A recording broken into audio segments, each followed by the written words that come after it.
If the It, story's good, they don't care about that yeah, part. And yeah, so since the readers don't care, now the author doesn't care. right, And it honestly, for their definition of success, it doesn't matter, right, right? It makes no difference. So what? right.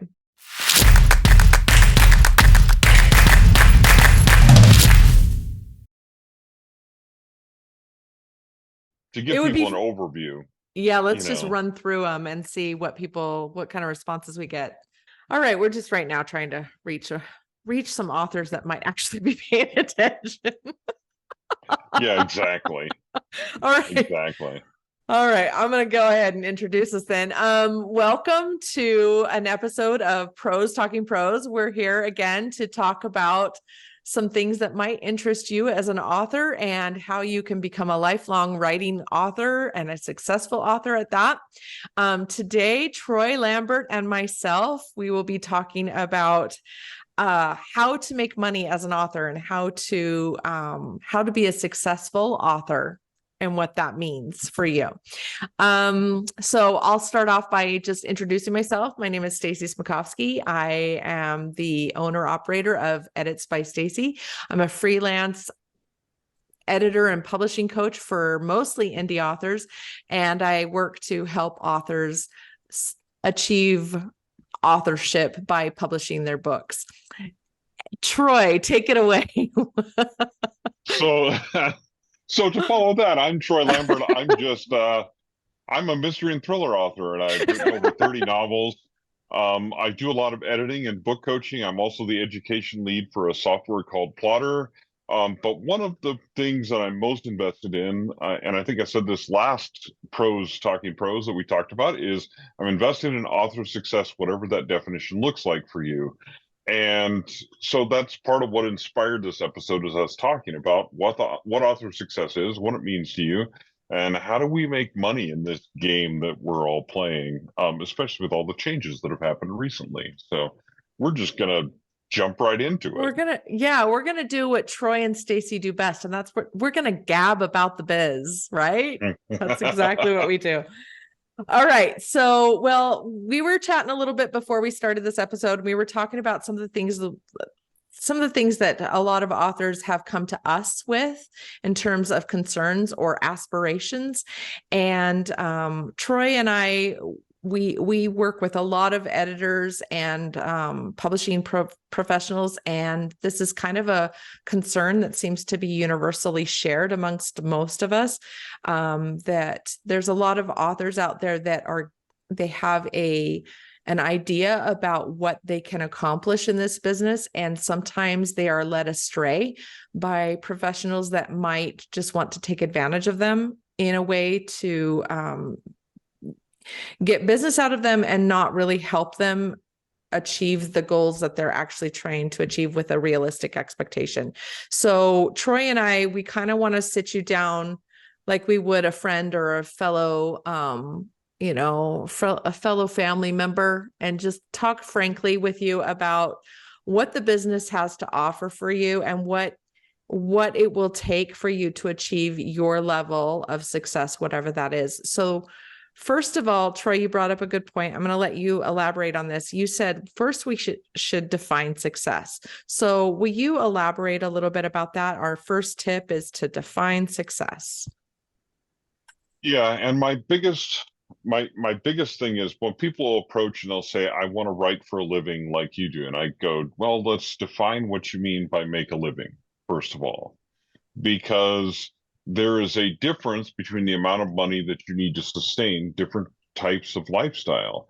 And you may or may not, like I've had people approach me that are retired. They don't really need the money. And so this is a secondary thing for them. And they want to make some money, but they also want to sell some books for the notoriety of it. Their success is defined more by sales of books and making a little bit of money. But if you are 20 years old, 30 years old, and trying to embark on a career, well, that's a whole different thing because you have to make a different level of money. And that depends on the support of your spouse, the support of your partner, the support of your family. Are they going to support you in this endeavor? Because income can go up and down, it can yo-yo, it can be all over the place. And you have to be prepared for that. So you have to have kind of a mind for business of how to manage your cash to make it so that you can make a living. But for some people, success doesn't mean make a living. For some people, it's like, I want to do this on the side as a side gig and a hobby and make some grocery money, maybe enough to make a car payment and buy myself a new car or something like that, right? But I don't need to necessarily make my entire living off of writing. So it's very important for you as an author to define your level of success. What does success mean to you? Because otherwise, if you're comparing your success to someone else's success, there's always going to be somebody out there who's making more money than you, or who has a nicer house or a nicer car than you. And you're like, well, why can't, and they're just a writer, so why can't I just write all the time and do that myself? So it's really important that you establish that definition, but that definition for you and whatever that means for you, because that also helps you in setting goals, and it helps you in your sense of accomplishment when you actually achieve what you consider to be success. Right. I was just wanting to look this up. I know I wrote this down somewhere. I'm gonna try to look this up real fast. You were talking about what the level of success is. I watched a video on YouTube the other day, and it was amazing. The author who writes the Game of Thrones, Martin. Yeah, George R.R. Martin. Yeah.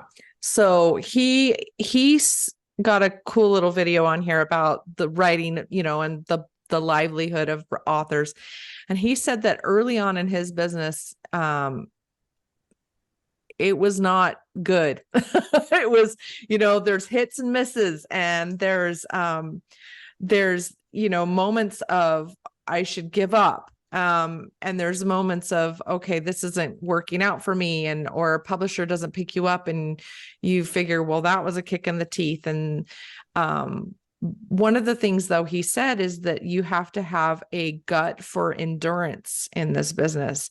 And those weren't his exact words, and he said it much more eloquently than I am, but I think that's the case with your defining success. When you define success, you need to know what your goal is and what that means for you, but also understand that it's a long game. And you and I have said this before. This is a long game. This isn't a get rich quick scheme. This isn't even a get rich in 3 years scheme. This is one of those things where you kind of have to ride the waves and feel out the industry. And someday, if you endure and you persist, you'll hit a wave, and that wave will catch another wave, and it'll get bigger. And you may even meet somebody along the way that's surfing the same wave that has a bigger mouth than you, and that luck, and I'm going to call it luck because that's really what it is. But that luck that you're both riding that same wave might actually propel you to superstardom. It's really just really a game of endurance and persistence. So when you do define that success, don't make the mistake of saying, well, I didn't hit that level of success in a year, so I failed. Because that level of a success could just be out 3 more years if you just endure. So you just kind of have to hang on and say, okay, well, when I do this, then that's when you're going to set a goal for a higher achieving, you know, like you're going to be like, okay, that was good. For sure. Let's do the next thing. Because that's what we all do. We're humans, right? Well, yeah, and it's always steps along the way. But the other thing I tell people is that you have to have a strong why. There are plenty of reasons to quit. And if you can quit, if you can justify it by the reasons that you have, you will quit. Right. I mean, this is a tough industry. I mean, let's just be honest about it. So it is brutal, that the rejection you get from a publisher, the bad review you get from a reader, whatever the case may be, those things all hurt, and it's all hard, right? And you have to endure through those things. So if you can't endure through those things, you're going to find a reason to quit. So by defining your definition of success and understanding why you're doing this and what you're driving towards, that's what keeps you going on those days when you will want to quit. Because I have people ask me all the time, like, oh, how do you keep doing it over and over? And you've been doing it a long time. And I'm like, because I can't quit. If I stopped writing for money, I would still write every day and I would have to figure out something else to do with my life, which would probably make me fairly miserable, but I would have to figure something like that out, right? Because I have to write. So it's not an option for me. It's not an optional thing. This is what I do. It's who I am. It's the thing that I'm good at it, right? That's what it is. So you have to have that strong why behind you and define your success. Otherwise, there's going to be a million times when you can just throw up your hands and walk away from it. So you need that. So don't do that. Like, have that definition of what is really driving you and that definition of success set for you. That's the key from the beginning. But also, and this will probably transition to what we're going to talk about next, is you need to have a realistic view of what that success looks like how long it's going to take to achieve this and what you're going to do and, stuff like that. So, okay. So our number 2 tip will then be to investigate the industry and study on how other authors are making money and how are they making it? How are they doing the business? So a really good way to do this is to attend writers conferences.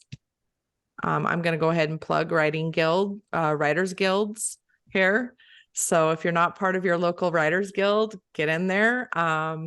But the way you're going to learn from other authors that are succeeding are in these places where authors congregate. It's also understanding the map of the industry and the way it works. The top 10% of writers make 90% of the money. Same thing with actors, stuff like that. If you see the Screen Actors Guild strike, all that stuff that's happening right now, it's about writers getting paid.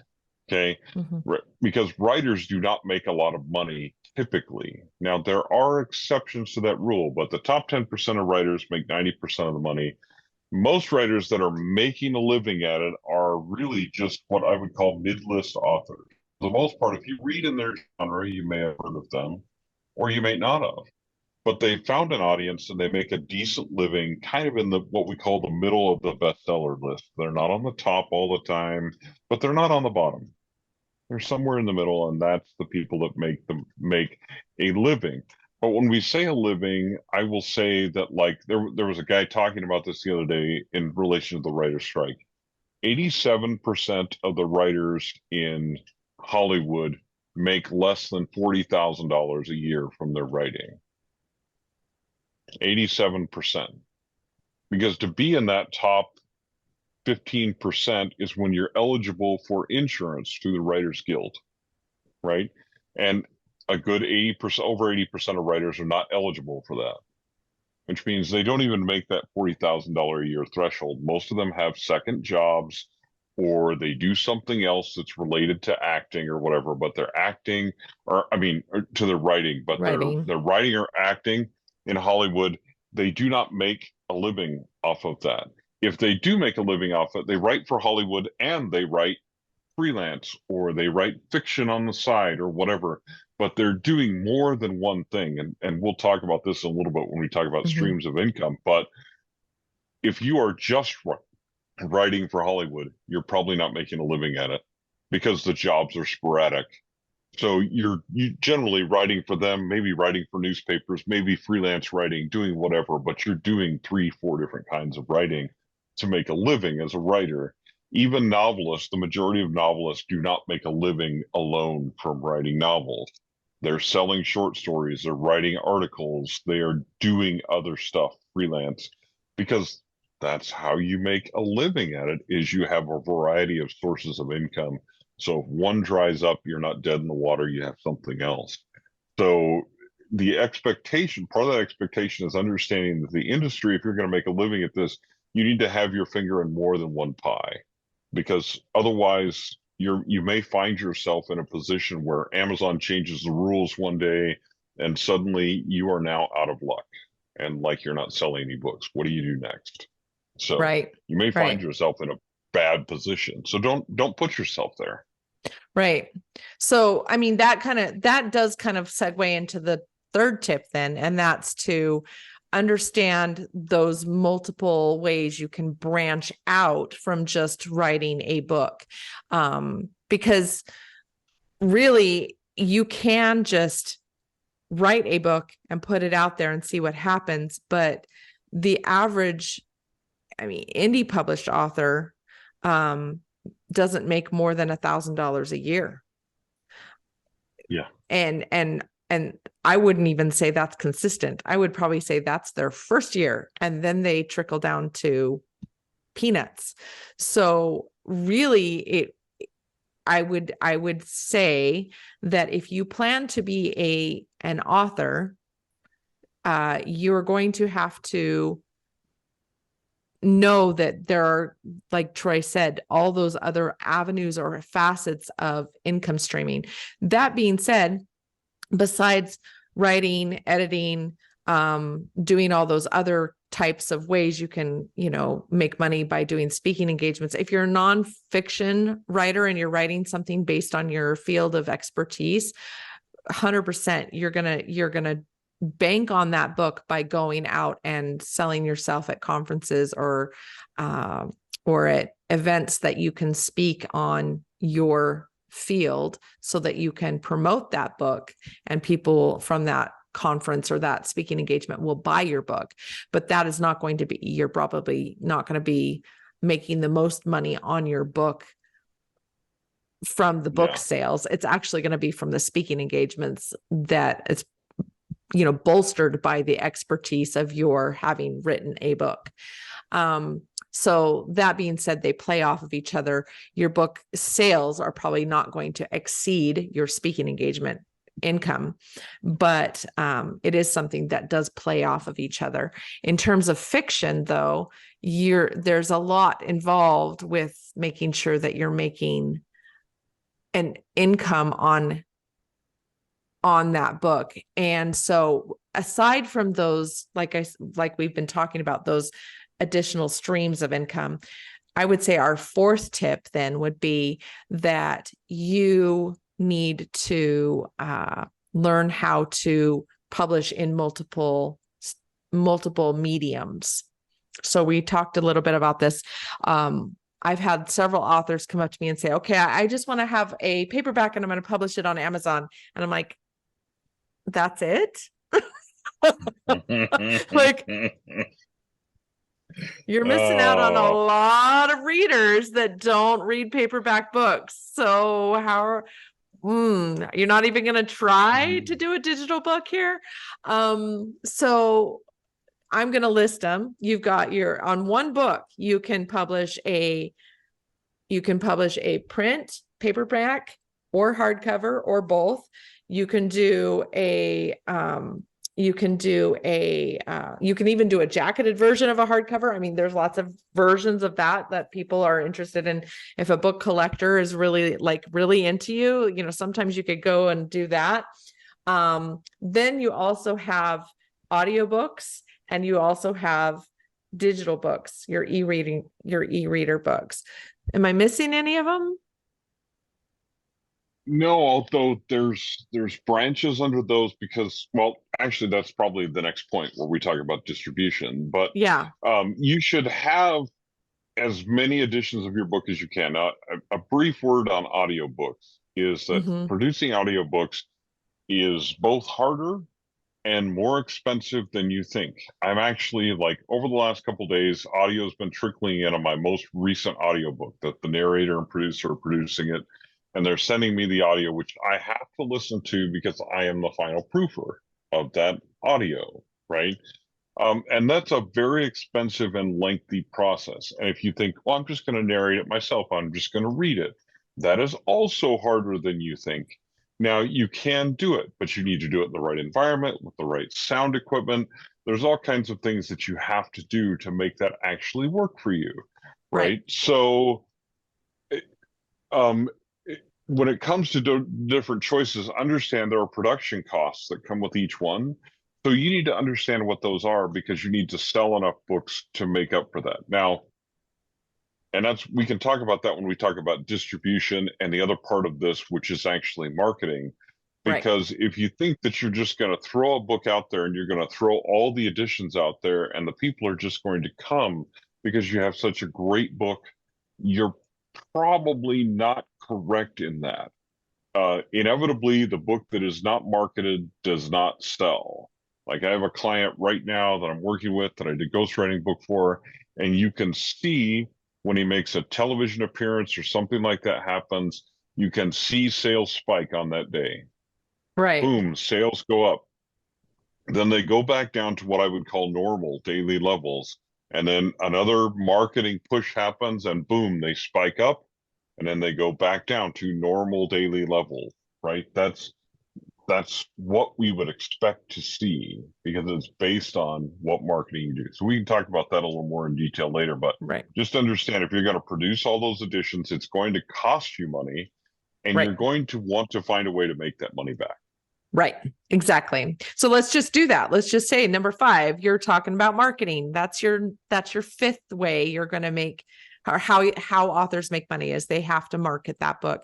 So let's talk about that a little bit. Marketing campaigns versus marketing, or advertising campaigns versus marketing. And you and I have talked about this before. We talk about it in my course in Print Academy. Yeah, there's a nice plug. Yeah. So we talk about the difference between marketing and advertising, and marketing specifically, and you've taught me this, is that anytime you say anything about your book, anytime you bring attention to your book, you're marketing. And that doesn't necessarily mean you're advertising. That could be anything.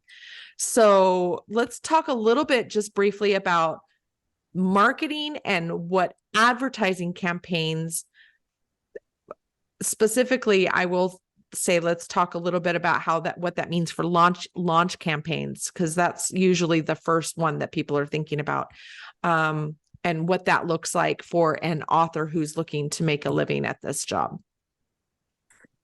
Yeah, so marketing is essentially is ongoing, and it doesn't always cost you money. It usually, but marketing will cost you one of two things. It'll cost you money or time. One of those things that you have is time. So if you're going to, for instance, appear on a podcast and you're going to answer questions about your book or whatever, and there's a number of ways that you can do that. It's not necessarily costing you money, but it is costing you time. You have to show up. You have to spend an hour talking about your book. If the host sends you questions ahead of time, you have to prepare and be ready to answer those questions, right? You also need to be fluently able to speak about your book. And some people struggle with this. You need to know your book inside and out because you are the world's leading expert on your book, and people are going to ask you questions, and you need to be able to answer them. So that's just the way that that works, right? You just have to be able to do it. That's the way that it works. But anyway, but that's marketing. Marketing, especially around your book's launch, you need to be talking about your book constantly. Now, before your book is even written. Before it's even written, people need to know that your book is coming out and that there's something exciting about it and that you're excited by it and other people are excited by it, right? And that's what you need to be doing. Now, there are rules around this, around social media and things like that, so you don't just turn into a spam bot that's like, buy my book, and that's all you're talking about. Because part of it is you're talking about the book, not only about the book, but about what it's about and why that matters to you and why you're passionate about it. Why did you write this book in the first place? Because if you're not passionate about having written it anyway, fiction or nonfiction, that's going to come across to your readers, right? And to the people who are listening to you. So they're not going to want to listen to you. So that is a lot of that marketing is on you to be talking about your book. And people should know you're an author, whether or not, like, for instance, I see people do this on LinkedIn or whatever all the time. They're an author, they're looking for a contract from a publisher, or they're looking to self-publish and they want to sell books. And on their LinkedIn, I look and it's their occupation and says, I work at such and such health clinic.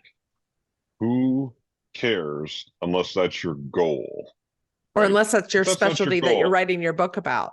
Yeah, not that you're Yeah. especially writing your book about. It doesn't matter, right? That job isn't what matters. What matters is the fact that you're an author and Right. you're so if you're an author looking for an agent, it should say author seeking representation. If you're an author who's self-publishing, you should say author of and name some of your books or whatever the case may be, at least until you become more established, right? Because that's marketing, that's free. Somebody reads your profile on LinkedIn, it's you talking about what you do in your book, right? Right. So that's important. Advertising usually is paid. Now, you should do advertising, especially around a book launch. And there are different levels of advertising and different types of advertising, but especially on the digital side, you should be doing it because that's the way you're going to reach the world, not your neighborhood. You can take out a billboard on the highway if you really want to, and it works for some people. But for most people, digital advertising is kind of where it's at. And there's all kind, that's a whole different podcast that we could talk Right. about. But the only point is that you should be doing it, you should be spending some money on it, and you should be mastering it. Now, I do tell people find digital advertising that you like. You don't have to hate your marketing. It doesn't have to be this big chore for you. So find something that you like, you enjoy. Find a social media site you'd like to be on anyway, and that's where you run ads. Don't run them to sites you hate to be on because you're going to have to go on there and then you're going to hate it every minute of it. And it's going to become a chore. So don't do that, but work on understanding what the advertising landscape is and what you can do. Now, if you're traditionally published, that's a whole, the advertising becomes a whole different story, but that's a part of the decision that you make about your path to publication that's separate from your decision of, I want to be a career author. Although they are related, for sure, because they're related money wise. Like money Right. wise, there's definitely a big difference between those two. So Right. yeah, Well, I would take it one step further and say that, you know, when you're working towards advertising and you're promoting your book, take advantage of all the free advertising you can get, because there are free ways to advertise as well. But keep in mind, there's a couple things I always tell my clients: stay in your comfort zone and stay within your budget. There's a really sad story that I heard recently. And this goes back to a little bit about distribution. We'll talk about that in a second, but, one of the things that I heard is that there was somebody here in town that had their book printed. Somebody talked them into doing like 500 book printing, and the cost that was associated with that required her to take out some unconventional loans. Anyway, she ended up homeless in her car with 500 books, and they weren't up to IBPA standards, so she couldn't even get them in the bookstores. And to me, ethically, I think that's tragic, whoever told her to do that, because they didn't pay attention to her whole story or her whole life, so that she couldn't set a budget up. And that's one thing that I want to make sure that all of you authors out there that are watching this understand, that if you are going to set up an advertising campaign, please be realistic with your goals, so that you don't go into the poorhouse or, end up divorced because you've used all your vacation money for a project that you can't afford and you won't see returns on for a long time. So it's like gambling. Only risk what you can afford to lose. You may get that advertising money back. We certainly hope that you're wise and understand the advertising landscape enough to get it back. But if for some reason you don't get it back, you need to be able to withstand that loss. Right. And still maintain your definition of success in making a living. Exactly. We don't want lives destroyed over this. It's not worth it. It's just not worth it. At least in my definition of success, it's not worth it. Well, yes. And I mean, I will say this is just a really quick aside that's related to that, is that if you have friendships and relationships that do not support your writing, you have to make a decision about which one of those is more important to you. Now, hopefully in your case, that's not a marriage or something like that. But I mean, if it is, honestly, you have to consider what is worth it for you when it comes to relationships and your writing and the kind of support that you need, because you will need the support of others around you to make For this sure. work. If you do not have the support of your friends and family, this is going to be doubly difficult.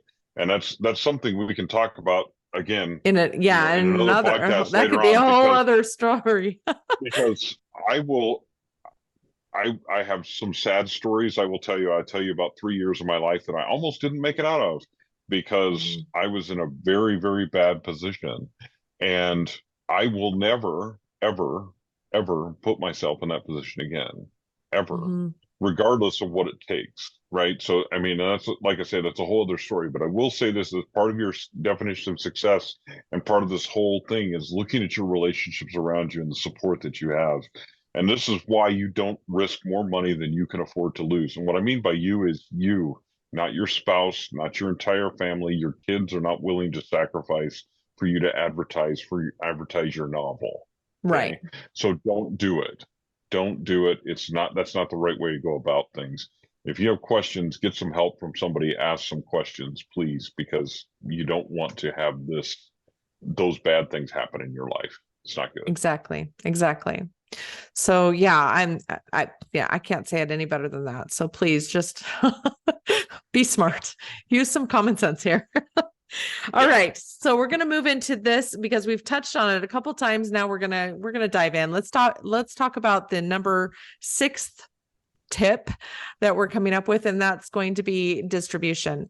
So again, I'm going to plug my course. I talk about distribution in the Imprint Academy, but one of the things that I want all of you out there to understand and know is that putting your book in one store, which we're going to say, I'm not wrong in saying this, Amazon is a store. It is not a distribution outlet.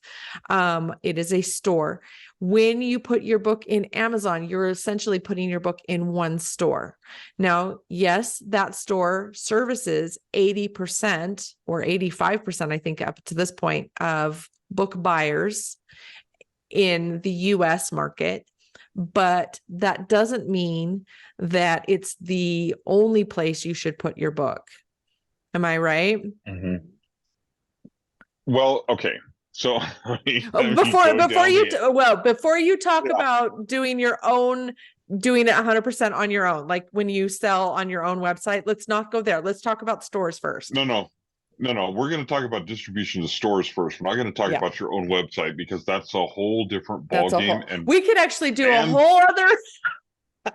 And to make that work, honestly, what you're going to need is a backlist. And we will talk about that later, but you're going to need a backlist, and you also already need to have some fans. Okay. Right. But we'll talk about that in another one, a whole other episode. So we can say that one of the distribution models you can do is you can sell directly to readers, but we're not going to talk in detail about that in this particular podcast because it goes down too much of a road. Yeah, However, I am going to talk about Amazon exclusively because if you have books that are very US centric and you want to simplify your advertising and marketing, you can put all of your eggs in the Amazon basket. There are some definite pros and cons to that. The pros are you are advertising to one place and one link, that you do get some pennies from Kindle Unlimited reads. And I say pennies because they are pennies. That is what you get. You get pennies. Okay. But pennies are still money. So, okay. And sometimes those pennies can add up, but it is pennies. Okay. So you can do that. It is probably not the wisest course because Amazon serves probably 80% of the US market, internationally, it serves way less than that because in Canada, they use Kobo. In Great Britain, they use Kobo a lot. A lot of people use subscription services overseas that are not Kindle Vella. They use Scribd. They use Radish. They use tons of subscription services that are like the Netflix for books. Right. And so those, you can make actually a lot of money off of those services. For instance, in India, there are several services that are subscription services like that that people read voraciously Mm-hmm. there because they're trying to consume English content. They like to you don't even have to translate it. They like to study English. They like to read it in that language. And a lot of people in that country speak English, right? Right. So you've got a whole market in that area of the world of English readers who are looking for your books, right? Mm-hmm. And they're fascinated with American type things. It's just amazing what you can do. You can translate your books and sell them in other countries. There's all kinds of things that you can do if you're not exclusive to Amazon. If you're exclusive to Amazon, many of those things are things you cannot do without violating their terms of service. And believe me, They'll Amazon will figure come it out. after you for They'll, violating the terms of service, they know when you right? do. So Mm-hmm. do that. So there are several ways to distribute widely. If you're self-published, there are several different aggregators. We could do a whole thing on just going Mm-hmm. through that list and saying, here's some good ones, here's some not as good ones, whatever the case may be. Draft2Digital is one of mine that's top on the list. Great platform, great I like it. program, allows you to distribute print as well, although not Very 100% limited. to bookstores. Yeah, Not it's very 100% to limited. bookstores. We could talk about that another time. But there's all kinds of ways to distribute and even distribute directly to other platforms, to Apple Books, to Mm-hmm. Nook. Barnes and Noble, Mm-hmm. to tons of the other services out there. And you may say, well, I make most of my money from Amazon still. And for me, that is still true. The majority Mm-hmm. of my royalties come through Amazon. But the royalties that do come through other sources is money I would not want to give up. Right. And it is more money in most cases. I have a series that's an exception to this, but in most cases, it is more money than I would get from them being in Kindle Unlimited reads. Right. Right. I So should also say that's that, my experience. Yeah. yeah. And I'm going to also throw in my word of caution here. When you put all your eggs in one basket, you run the risk of being subjected to the rules and regulations that are set up on that platform. So, for example, Amazon's been running some AI bots through their systems lately, and they're flagging books for copyright infringements that actually aren't copyright infringements at all, but for some reason they're flagging them for whatever reason. And they are pulling books from the platform just on the arbitrary ideas of whatever they're throwing out there. And without, I mean, I've written a blog about this. It's out there. You can Google it. Amazon's pulling books, and they're pulling books for reasons that are actually not even valid, but it costs a lot of money to arbitrate those issues. It costs a lot of money for authors to contest it and try to get their books back.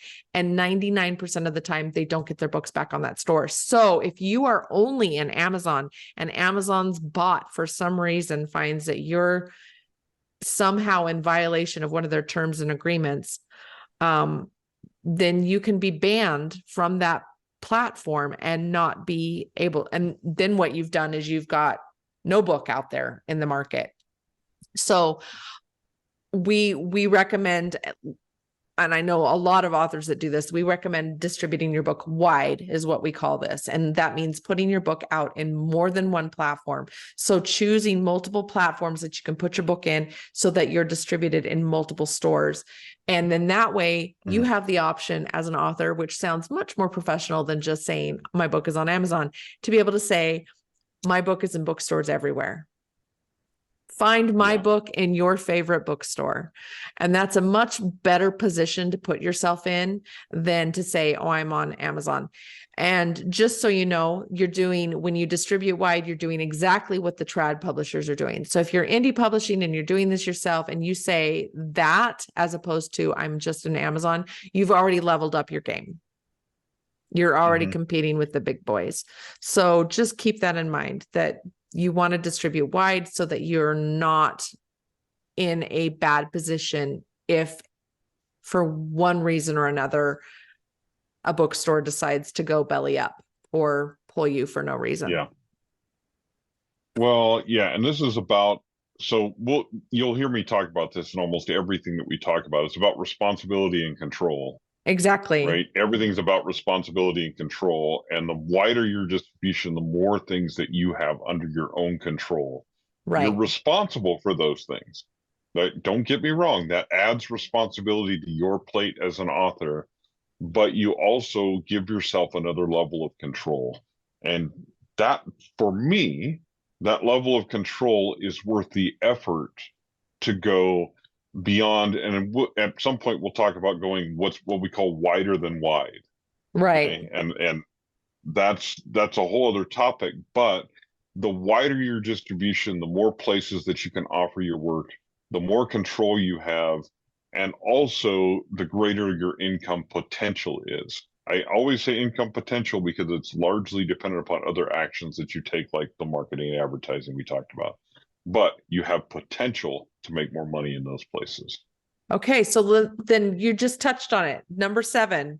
Our number 7 tip is going to be a level of control, or keeping as many royalties as possible in your business, making sure that you're making the Oh, most possible amount of money on your book as you possibly can. And that means being careful where you, one, set those books up, and how you set those books up, and what that means for your level, again, for your definition of success. And I'm going to bring this up because it can be different for different people. So I have a great author here in town locally that does a beautiful coffee table book, and he's got a following that afforded him the opportunity, or the option of printing this beautiful coffee table book in a high quality printer, with a high quality printer, and he personally took on the work to distribute that book. He has his book, I think, in a couple of digital platforms like Amazon and stores like that, but he is shipping that book himself. That is not a print on demand platform.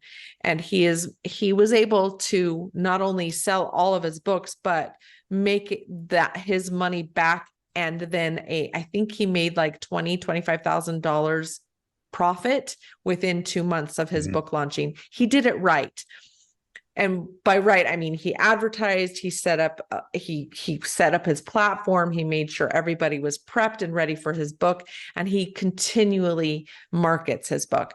But the royalties are all his, because he upfront paid for all of that, and all of that money he's taking control of by, distributing that book. That being said, a lot of authors don't have that option, right? They don't have the $5,000, $10,000, $15,000 to invest in a mass printing. So what they do is they go forward with what's called print on demand platforms. And that's, I'm sure if you're listening to us this long, that you understand print on demand a little bit. But those are platforms like Ingram Spark and KDP, and Drafted Digital's getting involved with that. And there's others, Smashwords and others, but just keep in mind that those print on demand platforms have different royalty structures. So Troy, you've been in this business a while, and you've seen these royalty structures and how they play out. Let's just talk about a rough estimate of how self-publishing works in the industry, as opposed to the 5 to maybe 20% in the trad publishing royalty department. Ooh, so here's the thing. When you self-publish, your most profitable books typically are ebooks, Right. by far, because you don't print them. And if you have your price structured properly, which you should, because there's no reason for your book not to be priced similarly to traditionally published books. And this is what I'll say is, looking through the Kindle store 90% of the time, I can tell if a book is self-published by the price before I look at anything else. Okay. And that should tell you something. Do you want people, well, anyway, that's a whole other discussion about professional self-publishing versus just throwing things out there and hoping that they sell, right? Right. But when you're doing that, price is one of the considerations. And part of that is considering your profit and how much you can afford to advertise. And the other part of that is just the appearance of what it looks like. Right. Okay, when you put the book out there. But So that being said, most of your money will come from ebooks because there's no production costs. But print on demand is the way to go for bookstores. Now, what will happen with bookstores is you don't make a lot of money off of print books. But if you are a traditionally published author, you make even less money because a lot of Mm-hmm. times there's an agent involved and then your publisher takes a percentage. And so for instance, I knew a guy that he was like, okay, off this one book, I made $63,000 gross last year in traditional publishing. But the publisher took 20 some percent of the royalties off of the print books and 35% off of digital, right?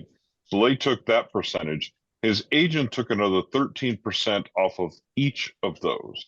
This is after So cost his of net, printing, right? Like this is after the yeah, so cost of the this is printing. net before he paid for any advertising or marketing on his Right. own. This is net. He ended up with of $63,000. He ended up with $33,000 net Mm-hmm. that he actually got.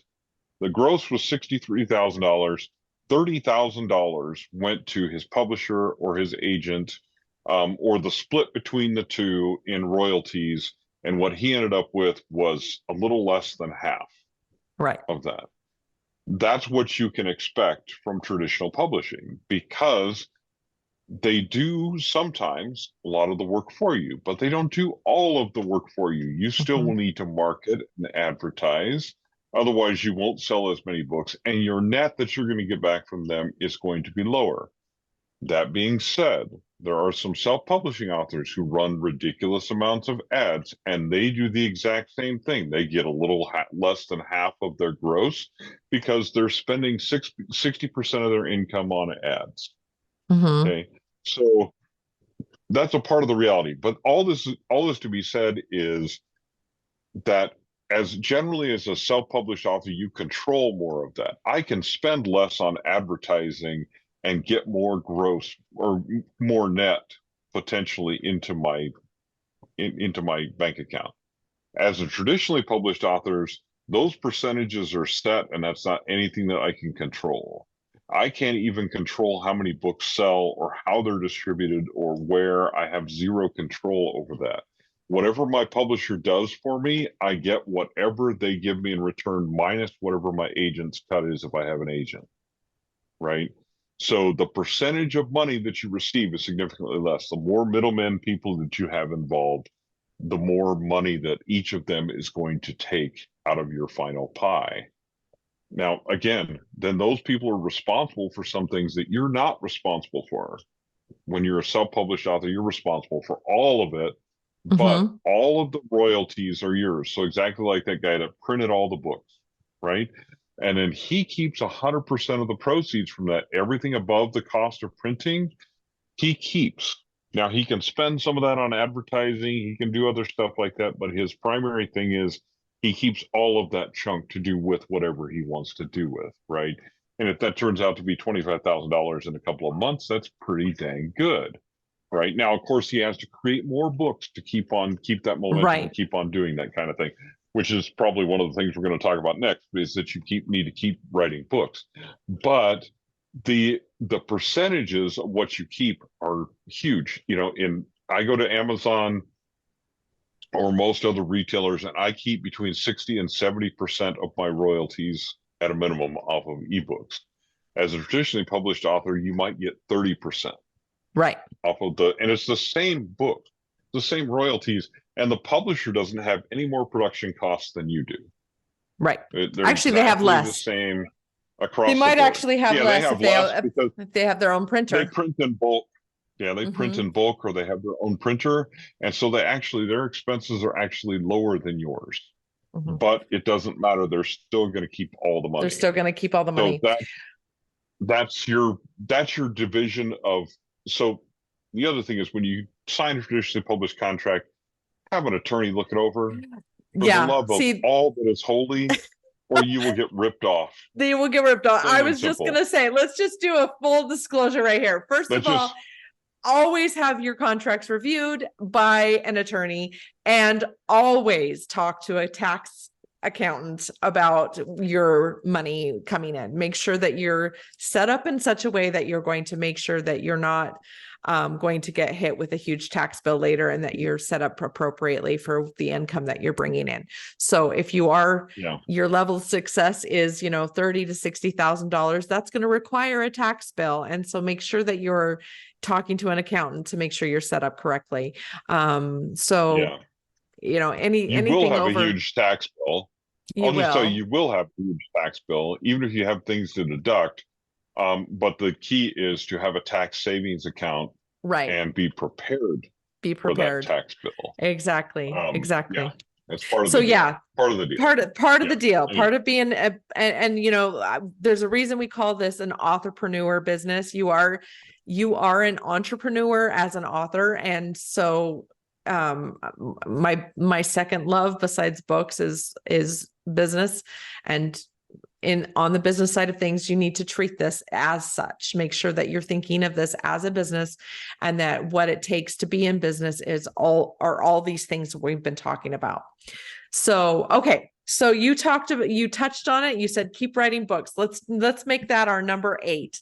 Keep writing and keep the funnel full. So, Troy, you're good at this. You're constantly got something going in the background. You're, just the other day, Troy and I left a meeting, and, he was telling me about another book series that he was that he got an idea for with another friend of ours, and she and he got their heads together, and he says, "Oh, I'm gonna be rich."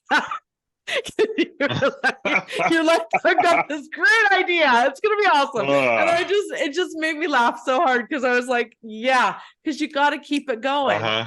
You got to keep it going. Another great example is our good friend, you and I have, Michael Brent Collings. He's constantly feeding his inventory. You've got to keep the inventory full. And that's for multiple reasons. Most of the time your book will die if you stop talking about it, but it's because you're spending more effort on the next book, and you got to stay relevant. And the more money you want to make, the more the more your audience is going to require from you. You're not going to get rich on just one book. You're not going to be able to sustain your authorpreneur business just on one book, not without those multiple streams of income coming in. And, you know, so the best way to do this, if you want to be an author, is to keep writing. What do you have to say about it, Troy? Well, I would just say this: the publishing industry has forever been all about, what have you done for me lately, even on the traditional publishing side. The difference is that time frame defined by lately has shortened. It's gotten shorter and shorter, because essentially, so it used to be, what have you done for me in the last 2 years? You know, what's your latest book in the last 2 years? Now it's 6 months or 3 months, right? Because readers' attention span is shorter, and there's a lot more books out there. So they're looking for, if you haven't released anything in 6 months and haven't done anything to keep them engaged, then more than likely you're losing readers in your series at that point. Right. And people are dropping off. And you have to decide what you're going to do about that and what that means to you. But it's always about, your best marketing for this book is your next book, is by telling people, yes, I have this book, but this next book is coming. There are genres, not all genres, but there are genres where readers will not start reading your series until you have it complete. Thank you, George R.R. Martin, for messing that up for fantasy writers everywhere, where he's like, I'm just never going to finish the series. And people like, all right, then. HBO's like, well, we'll write the final season. And boy, did they fumble that. And anyway, so, that's a whole different discussion too. But the point is that you're going to have to keep writing books, and that people are going to expect, if you said you're writing a series, they're going to expect you to finish it. If you said you're going to do this book, they're going to expect you to produce that book. You're going to have reader expectations, and those expectations matter to your definition of success and your income. Right. So the more books that you write, and I'm not telling you that you have to write 4 books a year and pull your hair out and be an insane person, right? I may do that, but also I do this full time. right? Like, Right. and also I have other streams of income. So sometimes that doesn't always work. You know Right. what I mean? Like there are times when that just doesn't happen for me. Okay, then that has to be okay. You have to be okay with that. Okay. But you have to be constantly writing and producing because there's obviously there's a couple different reasons for that. First of all, if I'm not producing, if I'm not writing, I'm not a very nice person. Writing is partly my therapy, right? I'm not really a very good person when I'm not writing. I'm not very good for those people around me. I'm not very good for myself. I need to be writing. That's part of my personal therapy, and it's part of, a creator who's not creating is someone courting madness. Somebody said that at some point that was way more famous than me. And it's true. Okay. So it's if you're not creating, you are doing bad things to your brain. Okay. And it's not good for you. But the other thing is just as a simple thing of like if suddenly Kellogg stopped producing Rice Krispies or whatever, pretty soon that cereal would disappear. Like Right. eventually we would run out. People would be hoarding boxes, selling this is the last Rice Krispie box for $1,500 or whatever on eBay, right? But eventually it would just all be gone, and Right. nobody would remember. 10 years would pass, nobody would remember what Rice Krispies were, right? It's exactly the same principle for you as an author. If you don't write things for 10 years, nobody knows who you are anymore. And frankly, as bad as it sounds, they don't care, right? They don't care what happened to you. What they know is they were reading this great series of books and it disappeared. And it And that's disappeared. all they knew, Mhm. you Yeah. know? So that's the act of constantly producing is just like any other business. You have to be constantly producing. And when a company stops producing cars or stops producing computers, they go away. Hmm. They just go away. People don't go chase them down and say, hey, make one more for me. It doesn't happen. That's just not the way things work. So just Right. understand that in this market, you have to be constantly writing and releasing books because whether you're with a publisher, if you're with a publisher, they're going to expect it. When you submit one book, they're going to say, what is the next book?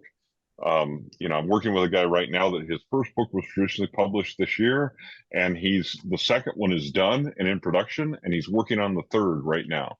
Because the publisher's like, where is this book? Where's the trilogy? Where's what's next? Right. And so we're constantly working on that because that is how the industry works, regardless of your Exactly. path to publication. Anyway.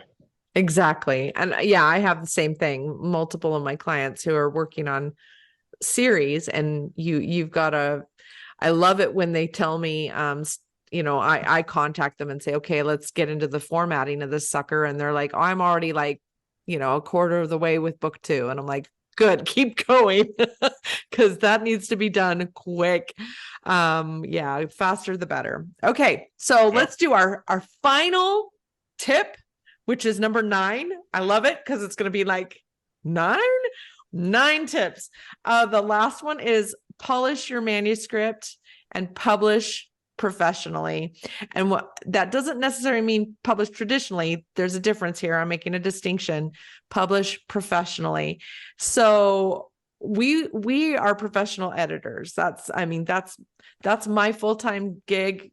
Troy, he's got a bazillion gigs, but this is one of his gigs. And this is the way I make my living. And I'm not plugging this job or this service because I need all of you to call me, and I don't. I'm busy. Don't call me. But you do need to have your manuscript polished so that when it gets out there, you have, and I'm not going to say no haters, I'm going to say fewer haters. You'll pick up and you'll keep readers interested in what you have to create if you publish in a way that is pleasing to that market. And I don't know any other way to say that. What about you, Troy? Can you think of any other way to maybe hit on what I'm trying to say here? I would just say, regardless of your market, you need to have your manuscript polished. Now, for some markets, that polish level needs to be higher than others, to be Right. brutally honest with you. But you, as an author, also should be a person who does not want to put your name on something that is not good, right? Exactly. Exactly. So, um, it's your name that's out there. You're the brand name, right? So polish your manuscript to the point where it is never going to be perfect, but it is excellent and it is done. Okay, you're Right. going to find typos in Everything. if you work hard enough, you're going to find typos in every single novel out there, traditionally Trad or published indie. novels, Yeah. trad They're or all indie. You're there. going to find story errors in Mm-hmm. them. You're going to find things wrong with them, right? And Mm-hmm. you're also going to find great things right with them. And a lot of readers don't even notice those things. Us as writers, we know, or editors, we notice them, and I'm like, oh, and then nobody says anything. No other reader says anything because they don't And notice because they're into the story. I don't even think Right? half the time it affects the sale of the book, because honestly, if you, and I know this sounds horrible to say because but it's true. Your book, you could not publish using, you could just not edit. You could choose to use Grammarly and see what happens. And as a professional, like, I'm going to say, yeah, you're taking a risk, but does that mean that you're not going to sell books? If you have a good story, you might have a readership that just kind of goes, oh, it doesn't matter. It's a good story. Yeah. And we have a really good friend that doesn't use an editor, and he is just fine. Yeah. So he doesn't use an editor. He uses his wife and his mother, and he manages to do just fine. So really it's just about what you want to put your name to. But I will say that books that are polished, that have a developmental editor and have a copy editor and a proofreader, those books will be more successful in that long game. Mm-hmm. Well, and I would say, when we talk about that, our friend of ours, that he's like, he uses his mom and his wife, but his mom is a former English teacher and his wife is actually pretty dang good. So she's really good. He's still polishing his manuscript. Now, he's Yes, not necessarily doing it with an outside professional, but he still has an internal system. Now, I mean, does that mean his books are perfect? No. No. It doesn't, but it means that they are good, and they're good. They're good enough for his audience. They're good enough. I've bought several. Yeah. I mean, I'm a big fan. I've read a lot of his books. Yeah, I've read a lot of his books. I mean, they're great. Now, but also too, there's certain books that I approach and I understand this is pulp, this is like fast food. Mm-hmm. And then there's literary fiction, which I expect to be polished to high perfection. Right. So it partly depends on what you write. There's a lot of romance readers that will forgive certain errors in spelling and punctuation and stuff. But if you get the story wrong, man, those people will slaughter you, right? So it depends on your audience and your genre and what you're doing. But what we're saying by polish and publish professionally is have a cover that fits your genre. Right. Understand your genre and polish to your genre, to the readers that are going to consume your book, whatever that readership looks like. But you need to be doing this as a pro yourself. If you want to make a living at it, you need to understand that I am professional and what I put out there needs to be professional. Right. That needs to happen. Right. Yeah. And so that's what we really mean. Now, and that means a professional cover. Even if you design it yourself, you better be good at designing covers yourself. Right. Right. If not, have a professional do it for you. It is okay to spend a little bit of money. Now, if you have no money at all, just understand this. If you don't have the money to invest in your work and you can't do it well, readers will wonder why they should invest in your work if you didn't. So if you're a pro and going to be a pro, you need to invest in your work. If you don't invest in your work, it's going to show. You need to think, you really do need to think about this as a business. Whenever somebody opens a business, they have upfront expenses. They have costs that are related to distribution of their product, creating that product, advertising that product, and having a storefront of sorts.